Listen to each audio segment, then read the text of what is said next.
அட்சய திருதியை அன்று தங்கத்திற்கு பதில் இவற்றை வாங்கலாம். இந்த ஆண்டு அட்சய திருதியை வருகிற 10ஆம் தேதி கொண்டாடப்பட உள்ளது.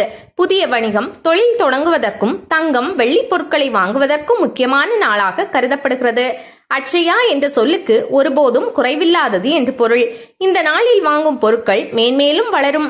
இந்த நாளில் தொடங்கப்பட்ட எந்த ஒரு முயற்சியும் தொடர்ச்சியாக வளர்ந்து நன்மையை கொடுக்கும் என்ற நம்பிக்கை நிலவுகிறது.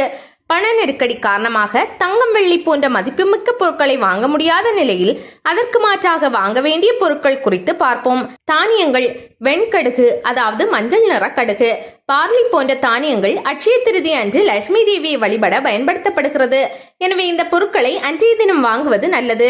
அரிசி போன்ற தானியங்கள் வளத்தின் அடையாளமாக விளங்கும் பருப்பு வகைகள், பசுமை மற்றும் ஆரோக்கியத்தின் அடையாளமான காய்கறிகள், புனித பொருளான நெய் போன்றவற்றை வாங்கலாம்.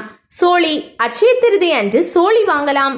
லட்சுமி தேவியின் பாதங்களில் சோழிகளை காணிக்கை செலுத்தி வழிபடலாம். மறுநாள் அந்த சோழிகளை சிவப்பு துணியில் பொதிந்து பாதுகாப்பாக வைக்கவும்.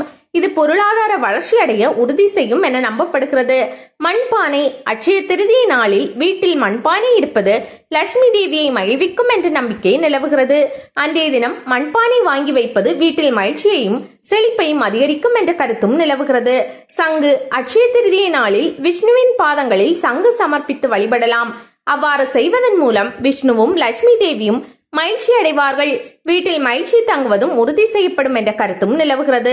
ஸ்ரீ சக்கரம். அட்சய திருதியை அன்று ஸ்ரீ சக்கரம் வரைபடமும் வாங்கலாம்.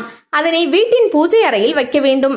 இதன் மூலம் விஷ்ணு மற்றும் லட்சுமி தேவியின் தெய்வீக இருப்பிடம் உங்கள் வீட்டில் தங்கும் என்பது ஐதீகம்.